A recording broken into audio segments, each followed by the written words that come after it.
Well, good morning and welcome into week 2 of a series called Life Hacks. And if you were with us last week, we established that a life hack is any trick, shortcut, skill, or method that will increase both productivity and efficiency in any area of your life. And so we're going to boil that down right now to one sentence, one statement, one fact, an unexpected solution to a common problem. And men, I want to give you a life hack right now. This one's for you.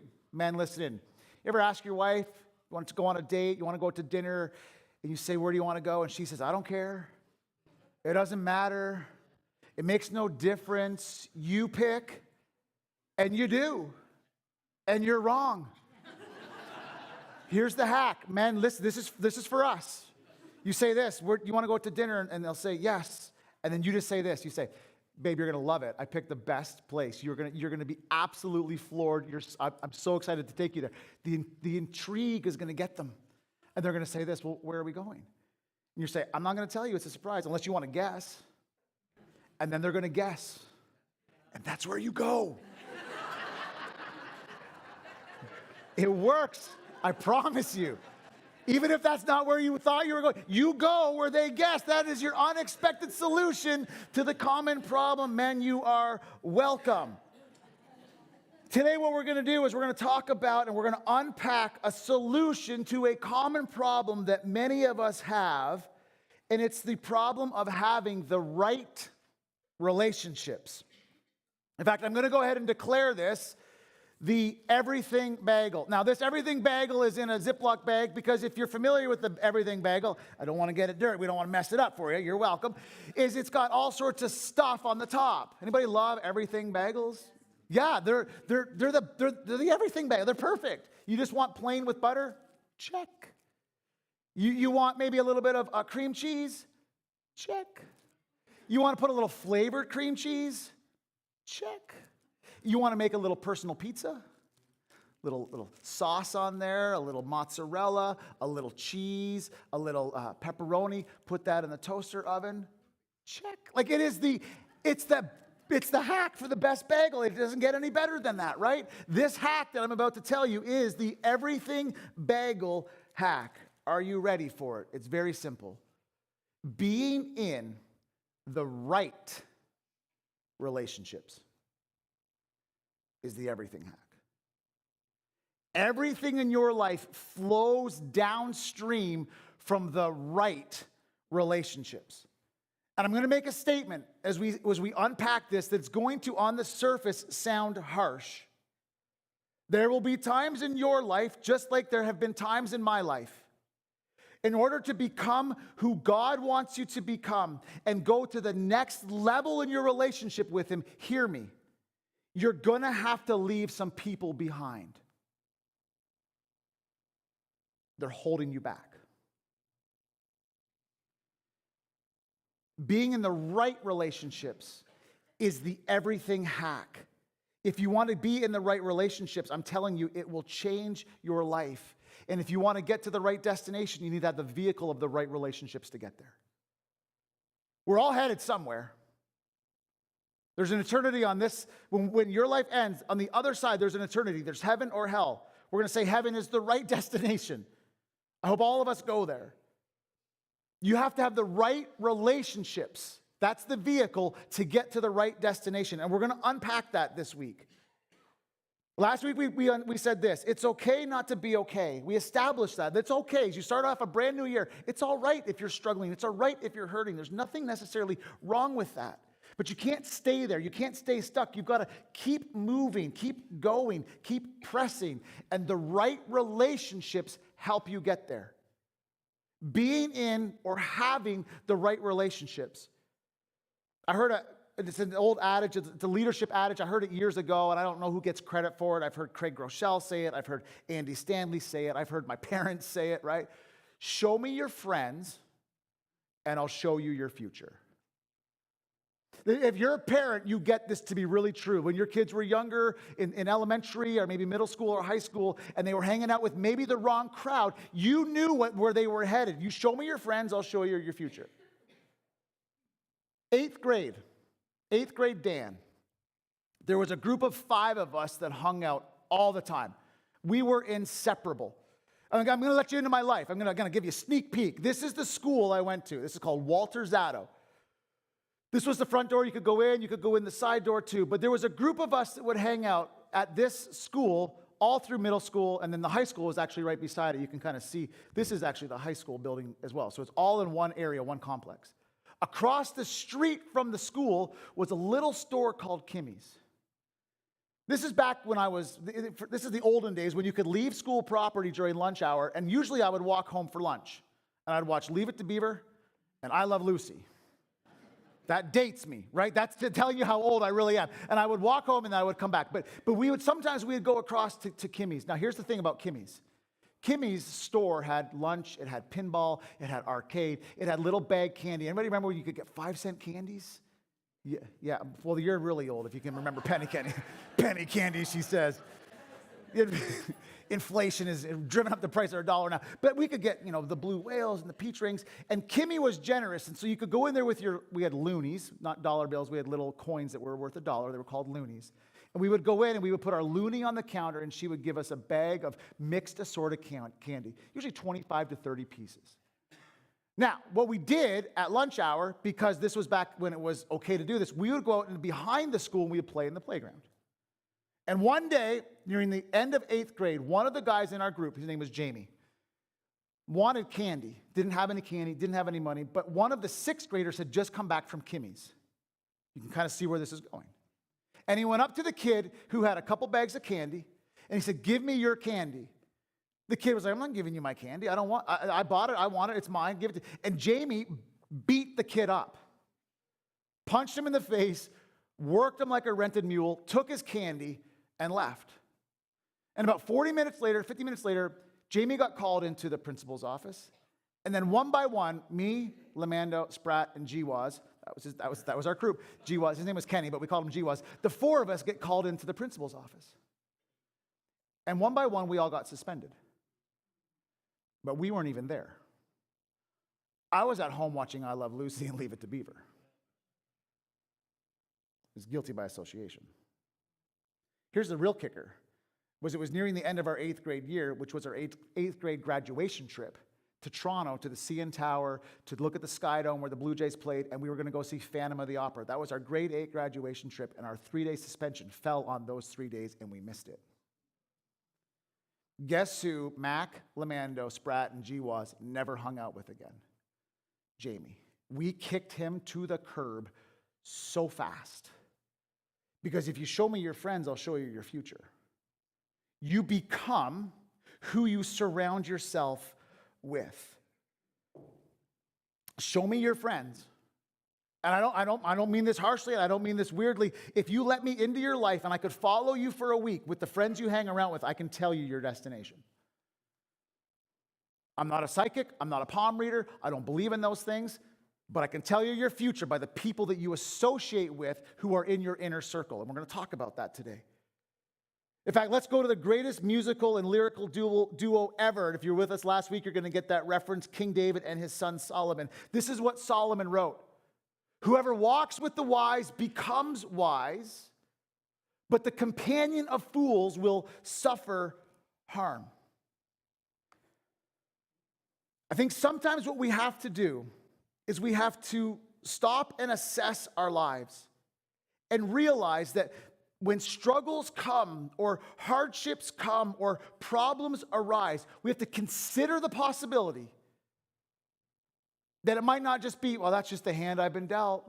That's the way the cookie crumbles. These are the cards I've been given. This is my lot in life. This is all the talent I have. No. We have to consider that your condition is downstream of your community. That the people you associate with will influence you. Sometimes how and where you find yourself is not because of God's judgment on you. It's your own choices have led you there. Your condition is downstream of your community, the people that you surround yourself with. And if you surround yourself with the right people in that community, honestly, it becomes your everything bagel. Show me your friends and I'll show you your future. So this is a biblical principle, but I want to show you how this is more of a humanistic and viable principle as well. Here it is. You will walk like who you walk with. You should think about this. It's biblical. It's an inviolable human principle too. Let me give you some examples. If you walk with the financially irresponsible, guess what you're going to become? You're going to become financially irresponsible. If you hang out with people who gamble and blow away their money and just do stupid things with it, even if you're like, oh, I'm really responsible, eventually you're going to be like, well, I can do that too. And you become like them. Wives, if you just hang out with bitter and angry wives, you know what you're going to become? A bitter, angry wife. Eventually, you'll just give in to the gossip and the bashing of your husband. Husbands, if you walk with passive, spiritually apathetic men, you yourself will eventually become a passive, apathetic, spiritually apathetic man. It's just the inevitable. It will happen. Dads, moms, humans, this is a principle for all of us. Now watch how it flips. Watch how it works inversely. Whoever walks with the financially responsible, you know what you're going to become? You will become financially responsible over time because you're going to learn from you're going to learn from them on how they're spending and how they're saving and how they're investing and how they're managing their money. And eventually it's going to take hold within you. You walk with the financially responsible, you become financially responsible. Wives, if you walk with and hang out with encouraging, thriving wives, you become an encouraging, thriving wife.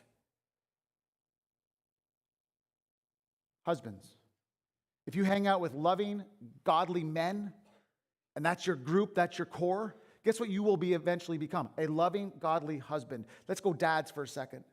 You hang out with loving, godly fathers, you yourself, you become who you hang out with. Show me your friends and I'll show you your future. It's a biblical principle. It's a human principle. You are the sum total of who you surround yourself with. And I know what you're thinking. You're thinking two things. You're thinking, one, Dan, you're a jerk. This isn't me. I can hang out. I can hang out with the people who might pull me down a bit, but I can do it, Dan.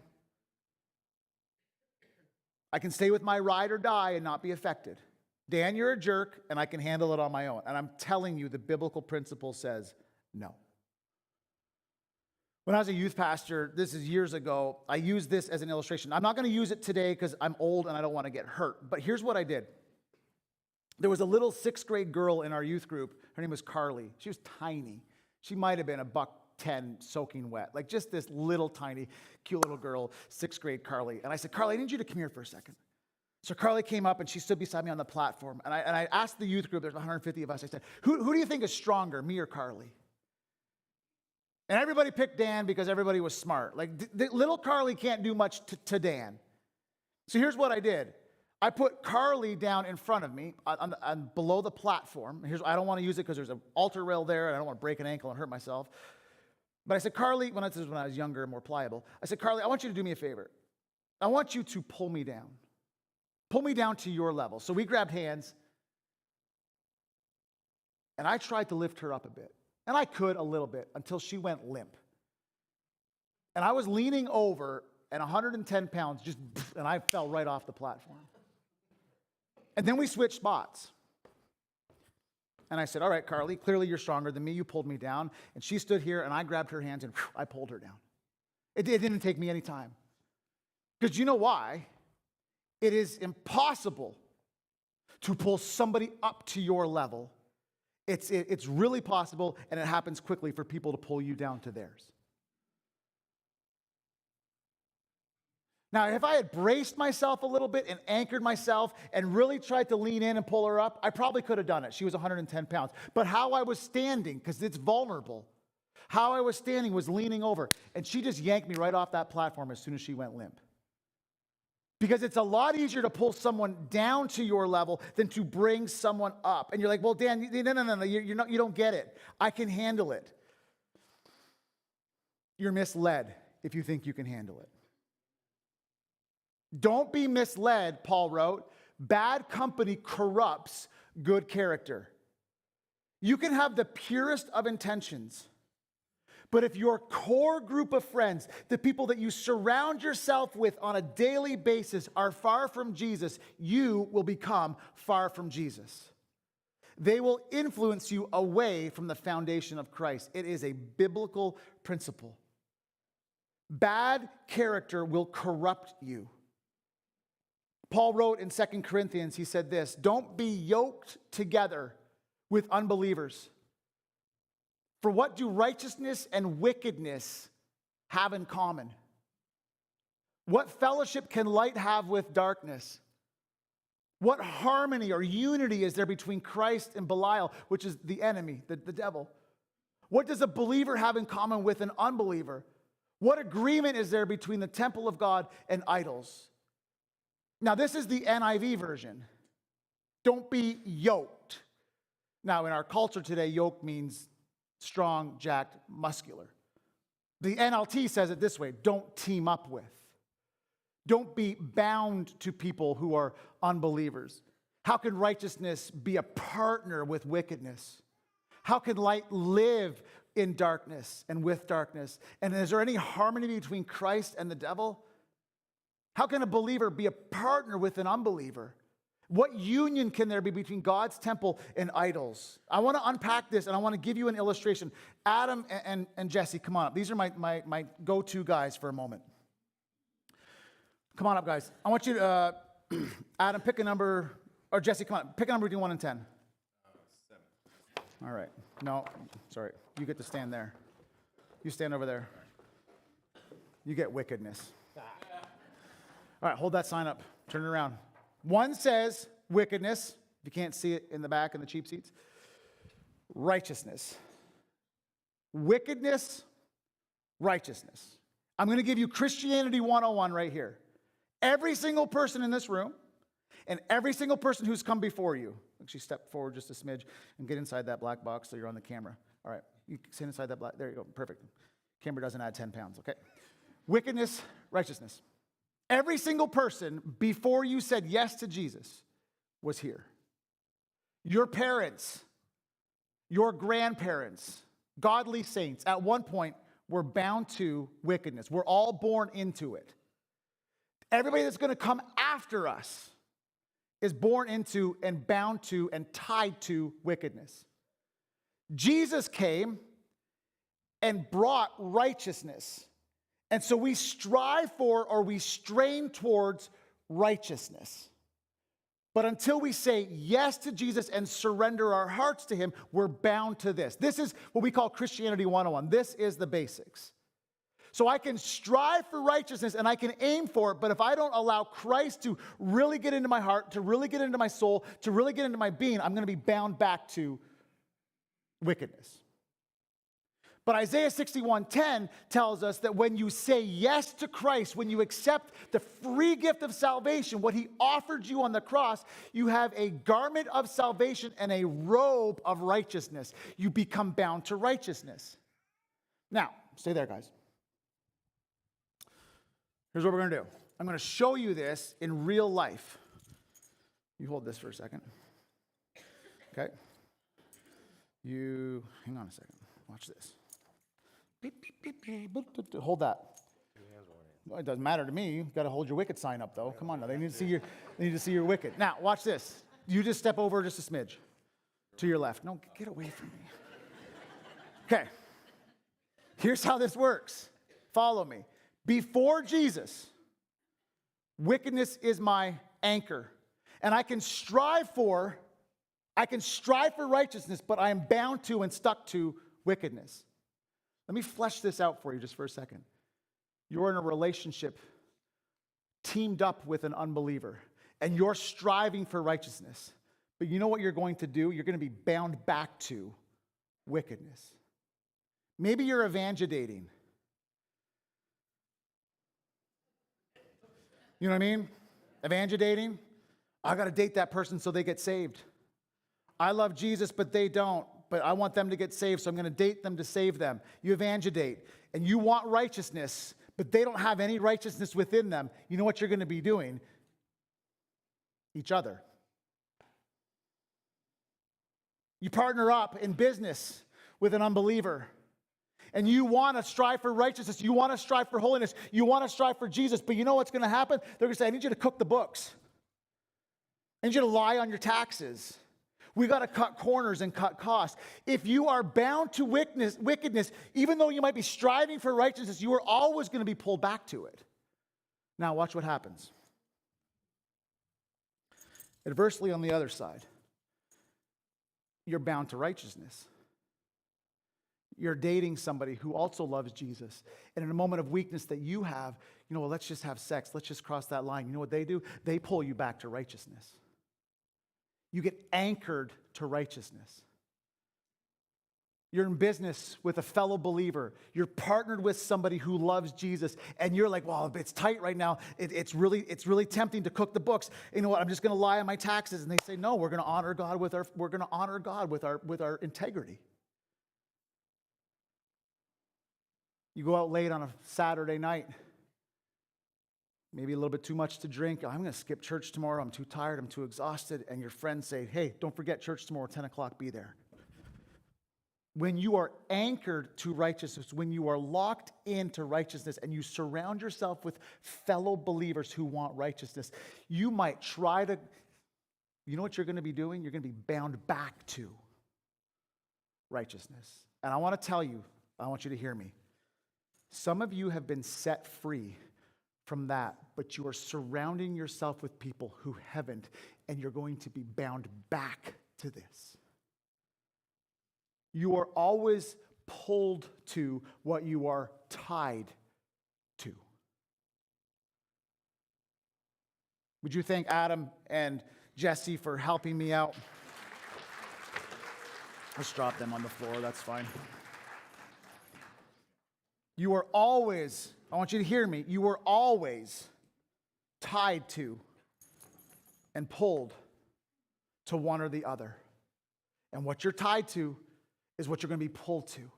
So if you're tied to righteousness, even though you might think or want to go and cross the line and you want to go, you're going to be bound back. You're going to be yoked back, tied to, connected to, and inversely the same way. I want to pause for a second because I know what some of us are thinking, because I think it myself a little bit too. There's a tension in my mind with this. And I've got to manage it because Dan's philosophy. I love lost, least, overlooked. That's my heartbeat. Lost people, the least, and the overlooked. So how do we manage the tension? Don't be unequally yoked, but be a light to the world. Well, that doesn't work. Or Bible says bad company corrupts good character, but Jesus was a friend of sinners and hung out with the bad company. How does that work? How do you manage that tension? Or you might feel the tension of Proverbs 22:24 that says, don't associate with angry people or hot-tempered people. But Matthew 28:19 was the Great Commission. Go into all the world and reach them and show them the love of Jesus. And that includes angry and hot-tempered people. How do you reconcile these two things? It feels like a contradiction. I want to help you see this. This is the everything bagel. How many of you would agree with this statement? Jesus loved everybody. Doesn't mean he agreed with them. It doesn't mean he endorsed them or supported them. But he loved everybody. For God so loved the world that whoever believes in him can have eternal life. That is 101. Jesus loved everybody. But watch how Jesus operated. Jesus fed the 5,000, commissioned the 72. He discipled the 12. He mentored the 3 and had the 1. So he's got the outer group. He's got the 5,000 people. He sees them. He hears them. He cares for them. He loves them. And then he commissions 72. It's getting smaller. And then he grabs 12 motley men. And he says, I'm going to disciple you. And then he loves Peter, James, and John. But then he says to John, and as he's dying, he says, hey, John, there's my mom. Her name is Mary. Would you take care of her? I love you so much, John. I need you to take care of my mom. He has the 5,000, the 72, the 12, the 3, and the 1. And here's how we manage this tension of being careful with who we surround ourselves with. This is the picture that I want you to get. Your life, my life, Jesus' life was like a circle with 3 rings. And on the outside circle, It's the people that you have interest in. It's the people that you might see at the ball fields and, hey, how you doing? Or you come to church and, hey, how's the wife? How's the kids? How's the husband? How's work? There's an interest or a connection. There's some sort of relationship, but it's more fringe. It's the 5,000. But then what happens is within the circle, there begins to be people who have influence on you and you have influence on them. And no matter who you are, this is probably going to be between 15 and 20 people. This is the 12.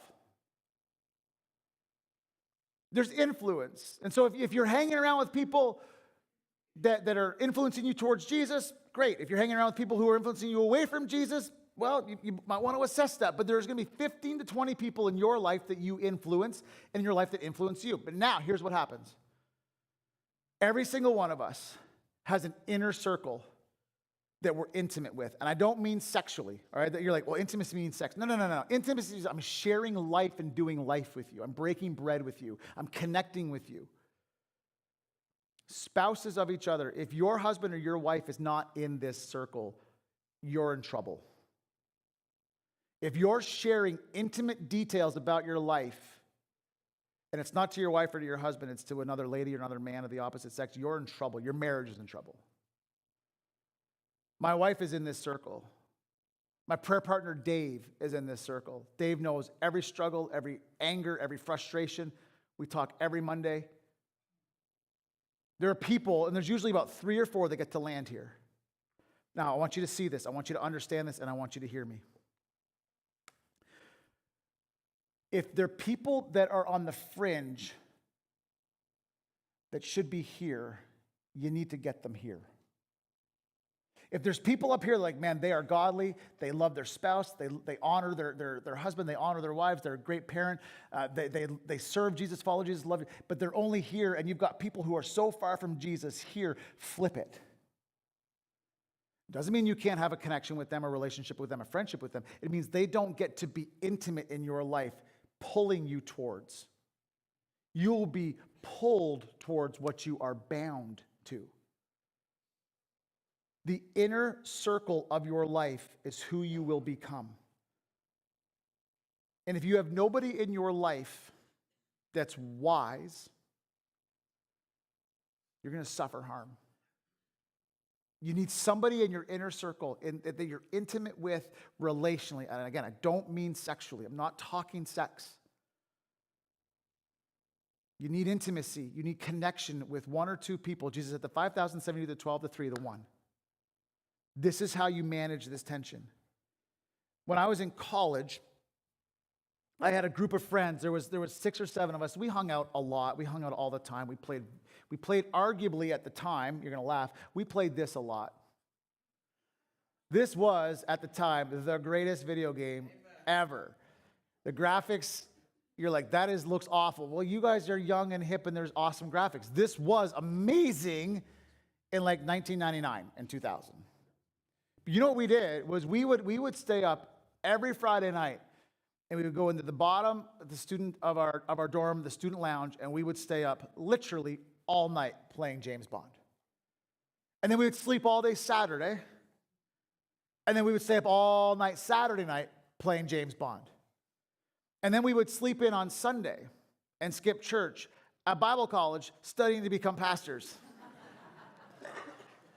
And then it got so bad that we would skip class to play video games, and then we would skip lunch so we could do our homework because we skipped class so we could play video games. And all of a sudden, it was Friday night, Saturday night, Sunday night, Monday night, Tuesday night, and we're playing video games for hours and hours and hours. And it was fun. We had a good time.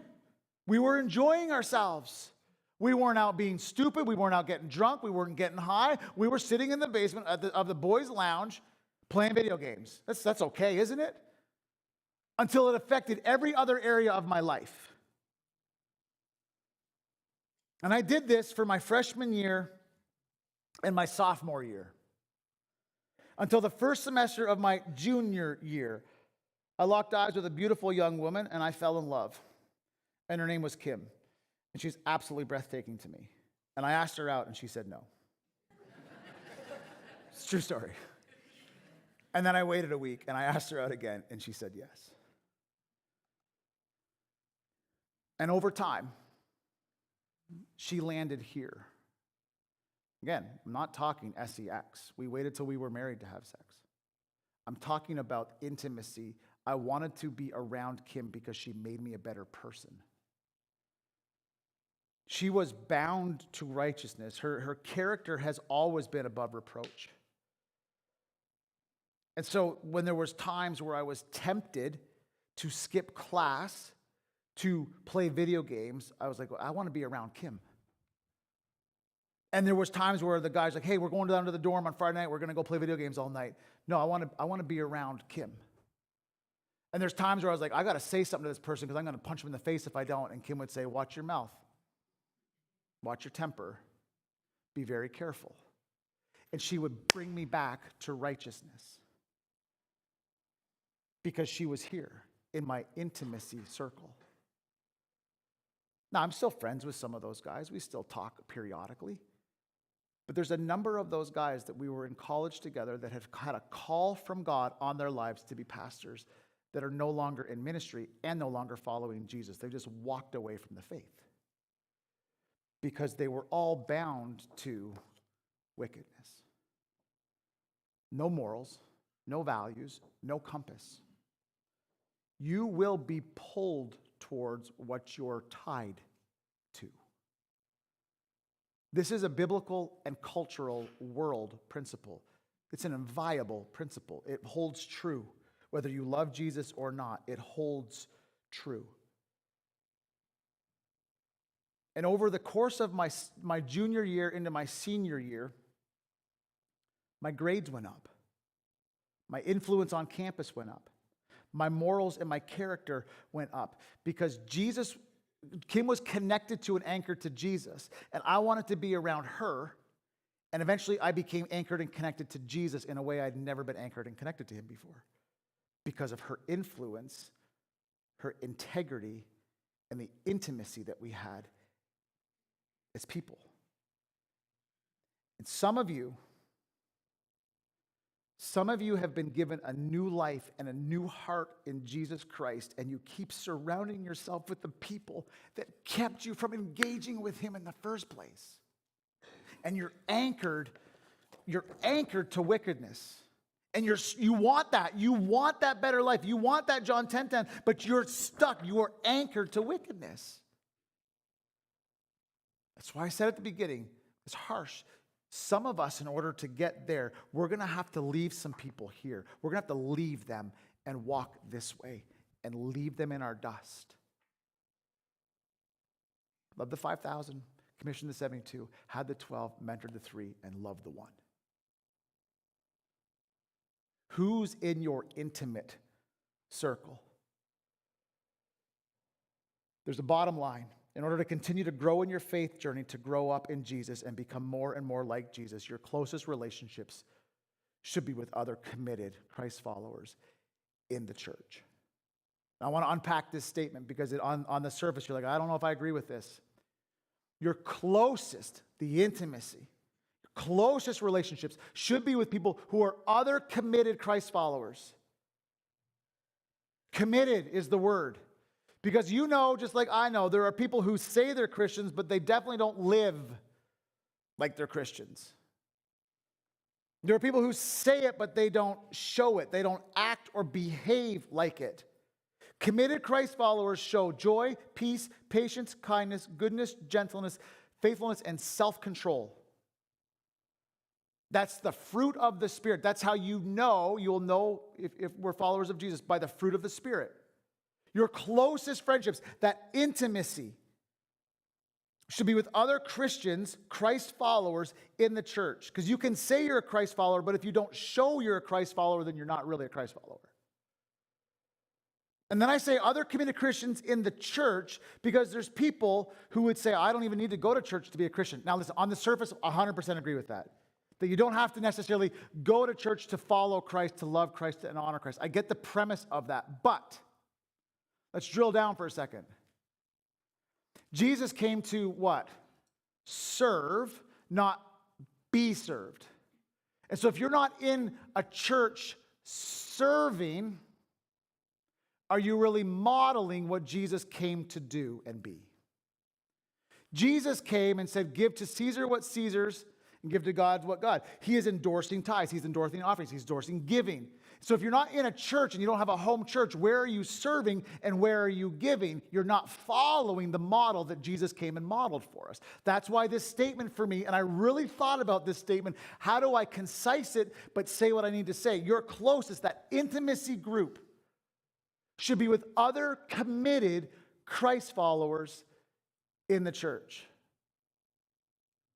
In fact, Tom, who plays bass, Tom Crothers, is starting a men's group back up. We had it in the fall. He's going to do it again starting in February. This is it right here. Other committed Christ followers. Intimacy isn't a sexual word. It's a meaningful word. Who are you intimate with in your relationship with Jesus? Your closest friendship should be with committed Christ followers who will pull you towards righteousness and pull you away from wickedness. So I'm going to close with 2 questions. I want you to think about it. Who is in your intimate circle, and should they be?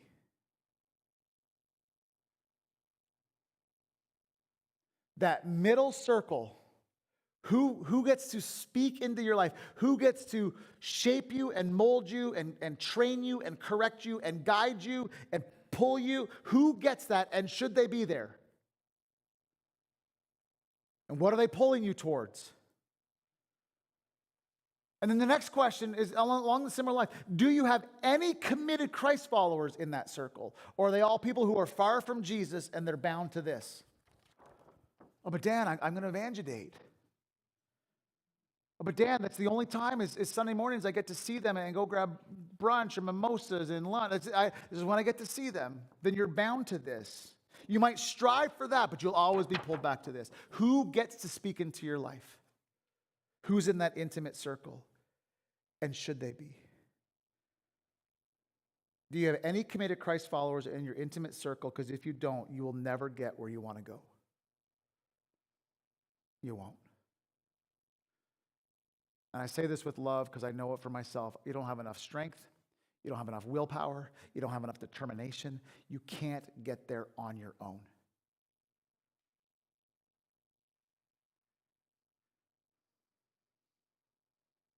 Your life is downstream of your community.